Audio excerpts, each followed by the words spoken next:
क्या fresh position आपको यहाँ बनानी चाहिए? मैं कहूंगा नहीं, थोड़ा सा कूल ऑफ कर जाए, कहीं भी आपको रेंज में दिखे 10,300 से 400, वहां पे पोजीशन बनाइए। 10,800 का एक सप्लाई पॉइंट है, जैसे ही उसको ब्रीच करेगा फर्दर अप मूव आपको आता हुआ दिखेगा।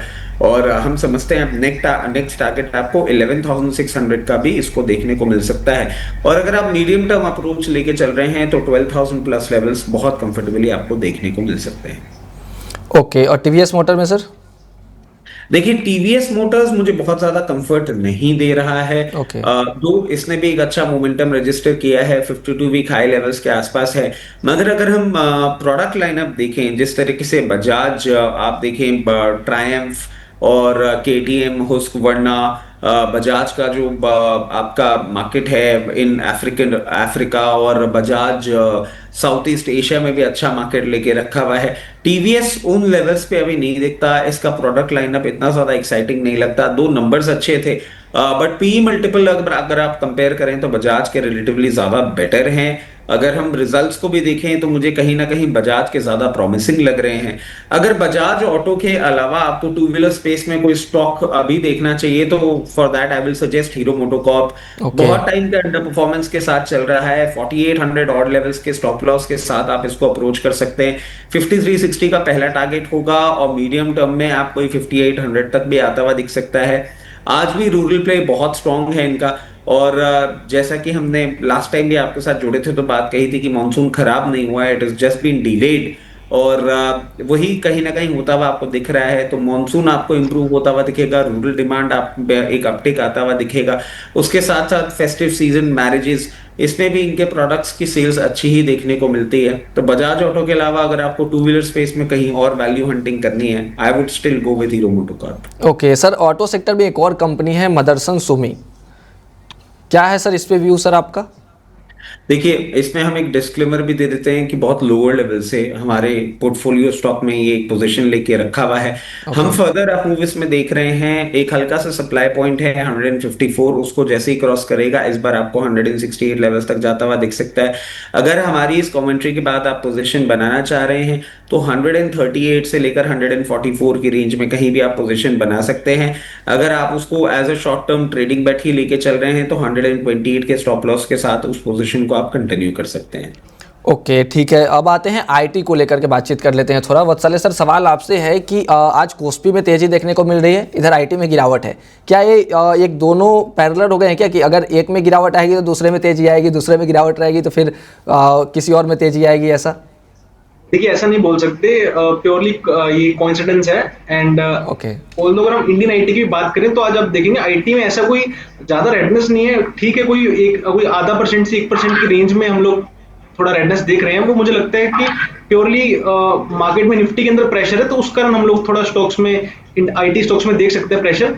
बट अगर हम वैल्यूएशन वाइज बात करें या फिर हम लोग बात करेंगे that whether Indian IT is adopting AI और नॉट, तो उस सिनेरियो से इंडियन आईटी, अब टीसीएस की स्पेसिफिकली बात करें या हम एचसीएल टेक की बात करें, तो सारे ही स्टॉक्स कुछ ना कुछ अपने इन्वेस्टर्स को खुश करने के लिए एआई के अंदर मूवमेंट शो कर रहे हैं।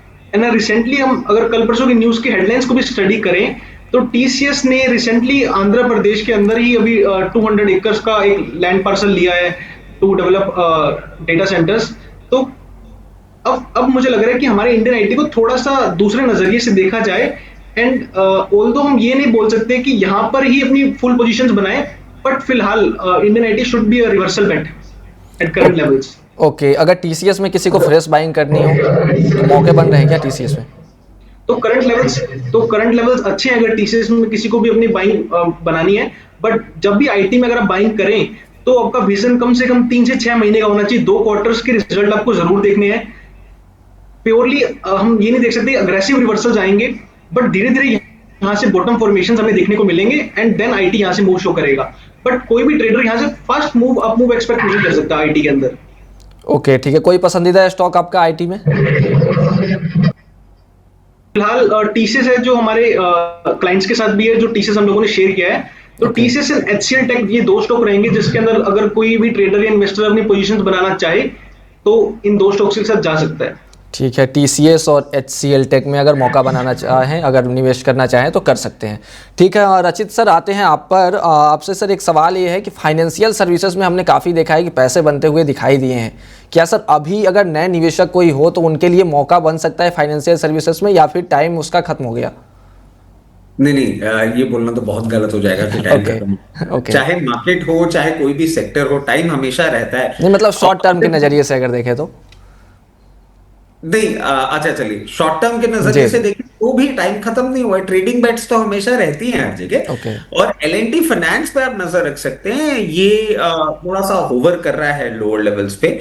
जिस तरीके से 50 डे मूविंग एवरेजेस के ऊपर मेंटेन कर रहा है, इसमें आपको टर्न अराउंड एक बार देखने को मिल सकता है। और टर्न अराउंड क्लियर केस 324 और 340 लेवल्स तक आपको ले जाता हुआ दिख सकता है।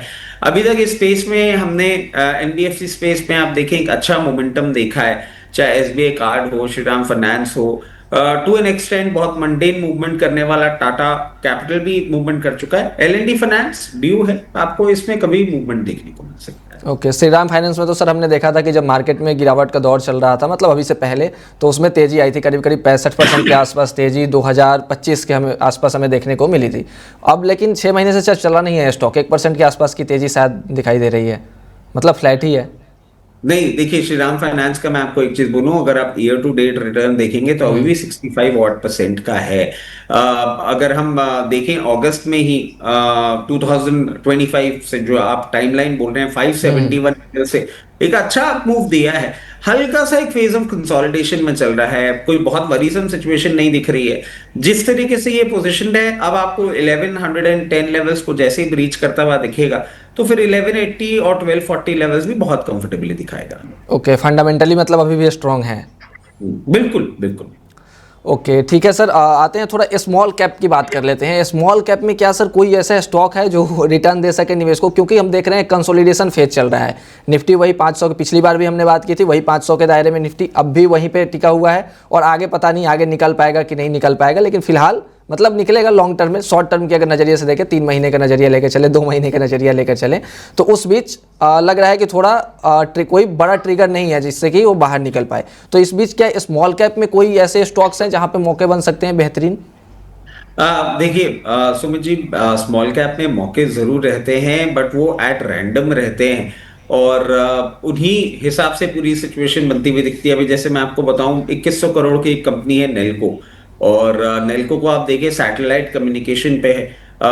कहीं ना कहीं ये सब्सिडरी है टाटा पावर की ही, तो टाटा ओके। ग्रुप की ही सब्सिडरी है। लोअर लेवल से हमारी इसमें एक पोजीशन बनाई रखी है हमने। मतलब आपको बताएं कि हम इसमें करीबन मार्च से अराउंड 600-650 लेवल्स पे एक पोजीशन बना के रखे हुए हैं। अभी भी पोजीशन कंटिन्यूड है।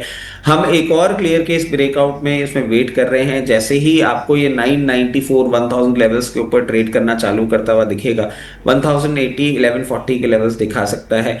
बट ऐसे एट रैंडम मेरे पास अभी कोई स्मॉल कैप आ नहीं रहा। आपने बात पूछी तो नेल्को एक, क्योंकि वी हैड डिस्कस्ड, इसलिए मैंने कहा एक बार आपके साथ शेयर कर। Okay thank you sir. Vatsalya sir एक सवाल अब आपसे है कि थोड़ा आउटलुक पे बात कर लेते हैं। आउटलुक पे सर क्या 24,400 का लेवल ब्रेक करने के लिए ऊपर की ओर निफ्टी को कौन ऐसा क्या लग रहा है आपको, कौन सा बड़ा ट्रिगर आएगा, कौन सा बड़ा न्यूज आएगा जिससे कि वो ब्रेक कर पाए थोड़ा 24,400, क्यों काफ़ी दिन हो गया देखे हुए 24,400 के ऊपर का लेवल? देखिए मार्केट ना फिलहाल निफ्टी का जो ये नेचर हम लोग देख रहे हैं कि किसी दिन ग्रीन शो कर रहा है, किसी दिन इतनी वीकनेस लगती है कि इन्वेस्टर्स को लगता है, काफी डर लगने लग जाता है सेंटीमेंट वाइज।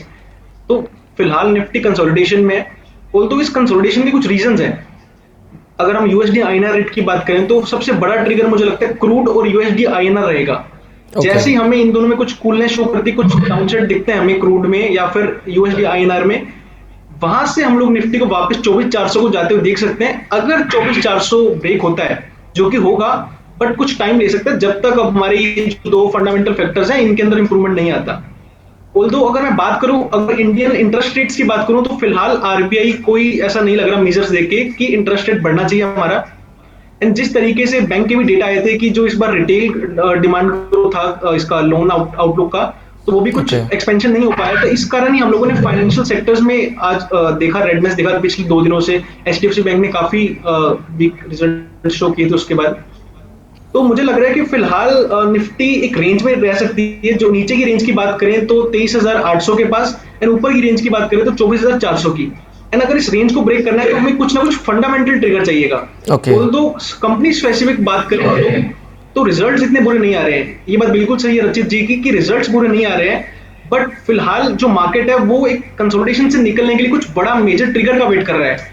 एंड इशू क्या आ रहा है कि अगर मैं जियोपॉलिटिकली बात करूं या ट्रम्प की बात करें हम लोग, तो वो वोलेटिलिटी क्रिएट कर रहे हैं मार्केट में, एंड इसी कारण निफ्टी के अंदर हमें ये मूव्स देखने को मिल रहे हैं। ओके, ठीक है रचित सर, आपको क्या लगता है सर, कौन से ऐसे ट्रिगर पॉइंट आ सकते हैं जिससे बाजार में तेजी देखने को मिले? माफी चाहूंगा सुमित जी, क्या पूछ रहे हैं आप? कौन से?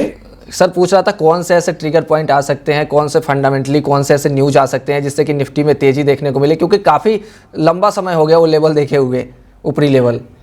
देखिए, अभी आपको थोड़ा सा समय जरूर लगेगा, हो सकता है 1-2 महीना 3 महीने का और समय लगे, मगर लास्ट टाइम भी सुमित जी जो हमने बात कही थी आपसे वो वापस रिआइटरेट करते हैं। आपने जितना भी साउथ एशिया या मान लीजिए कोरियन मार्केट्स, अमेरिकन मार्केट्स में एक मोमेंटम देखा, वो सेक्टर स्पेसिफिक था। 8-10 स्टॉक ही चल रहे हैं, किसी मार्केट में 2 ही स्टॉक चल रहे हैं जो पूरा को पूरा मार्केट खींच रहे हैं। इंडिया इज एन इकोनॉमी जो बहुत बड़े ब्रॉड बेस्ड डेवलपमेंट को साथ लेके चल रही है, maybe pharma, maybe defence, maybe hospital, maybe hospitality, you name it we are into it, maybe ship building, maybe new age defence technology, maybe IT services. तो हम सब जगह grow कर रहे हैं, और आपको इस बार के नंबर्स में देखने के वो मिला होगा। मतलब इंडियन होटल के नंबर्स अगर आप बहुत क्लियरली क्लोजली स्टडी करेंगे तो जो उनका यूएई के 3 होटल्स है वहां पे आपको एक डैम्पेंड मूवमेंट देखने को मिला है, बट इंडियन होटल्स में, क्योंकि हमारे पास कंजम्पशन स्टोरी भी है, हमारे पास ग्रोथ स्टोरी भी है, और इवेंचुअली जैसे ही आपको यूएई इंडिया पाइपलाइन जो है क्रूड की वो कंप्लीट होती हुई दिखेगी, एज दे से कि 1-2 महीना या 3 महीने में वो कंप्लीट होती हुई दिखेगी, आपको एक क्रूड का बहुत बड़ा मॉडरेशन था वो भी खत्म होता हुआ दिख जाएगा कि वहां पे मिसाइल गिराई और यहाँ क्रूड बढ़ गया, ओपेक से वैसे ही बाहर आ गया है, तो आपको वो टेंशन भी खत्म हो जाएगी। स्टार्टिंग फ्रॉम अगस्त सऊदी भी आपको डिस्काउंटेड प्राइस पे क्रूड देगा, आप अपने एंड पे स्टोरेज भी बढ़ाने की कोशिश कर रहे हैं। तो मैं समझता हूं you are just at the verge of the big bull run that we are about to witness. 2 साल का प्राइस वाइज, 2 साल का टाइम वाइज करेक्शन हमने कर लिया है। अब हमारी ग्रोथ स्टोरी जिस तरीके से बनती हुई दिख रही है, टेक ऑफ में हो सकता है आपको 1-1.5 महीना, 2 महीना या 1 क्वार्टर लग जाए, मगर इस बार का जो टेक ऑफ होगा there will be no looking back. Okay, मतलब इस बार का टेक ऑफ जो होगा वो शानदार होगा, थोड़ा सा टाइम लग सकता है होगा। और इसमें एक और चलिए फन फैक्ट आपसे शेयर करता हूं, ऐसे ही हम लोग फ्राइडे को डिस्कस भी कर रहे थे कि फीफा वर्ल्ड कप से आप लोगों ने डेटा पढ़ा होगा राइट कि अर्जेंटीना और स्पेन ये 2 कंट्रीज थी, तो अर्जेंटीना जब जीती थी तो निफ्टी ने उस कैलेंडर ईयर में 4.5% का रिटर्न दिया था, और स्पेन में ज्यादा रिटर्न है। हाँ, 17.9% था। तो हम लोग सब बैठ के ये बोल रहे थे कि भाई अर्जेंटीना हरा दो इसको, ठीक है, मेसी दुखी रहेगा, 4 मेसी के फैन दुखी हो जाएंगे, फिर तो ठीक हो जाएगा। और अगर उसी हिस्ट्री को हम देखें तो अब देखिए क्या पता इस बार भी आपको 18% रिटर्न दे जाए मार्केट। मतलब कुछ लोग दुखी हो, नाराज हो, लेकिन रिटर्न अच्छा आना चाहिए, क्योंकि भाई साहब पैसे कमाने का मौका मिलेगा, खुशी और दुखी से पेट छोड़ना पड़ता है।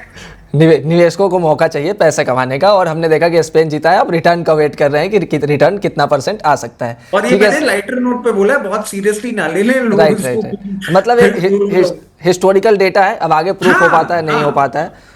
फिलहाल के लिए हिस्टोरिकल डेटा है, आगे प्रूफ हो पाता है नहीं हो पाता है, आने वाले समय में पता चलेगा। फिलहाल के लिए सबसे बड़ा जो टेंशन है वो क्रूड का टेंशन बना हुआ है। बहुत बहुत धन्यवाद सर आप दोनों का हमारे साथ जुड़ने के लिए, समय निकाला आपने सर दर्शकों के लिए, thank you so much sir. बिल्कुल, जितने भी स्टॉक्स हमने आपके चैनल पर डिस्कस किए उसमें मेरी पर्सनल पोजीशन है, मेरी फैमिली पोजीशन, क्लाइंट पोजीशन हो सकती है। जितने भी स्टॉक्स हमने आपके चैनल पर डिस्कस किए वो कंपनीज, उनके प्रमोटर ग्रुप कंपनीज हमारे क्लाइंट हो सकते हैं। Investment in equity market are subject to market risk, please consult your financial advisor before making any investment और taking any trade in any of the scripts that we have discussed on your channel. Certification of NISM, SEBI and membership of all these stock exchanges do not guarantee the performance of the intermediary. Past performance do not guarantee or promise any future returns. Thank you sir. Thank you so much. Thank you.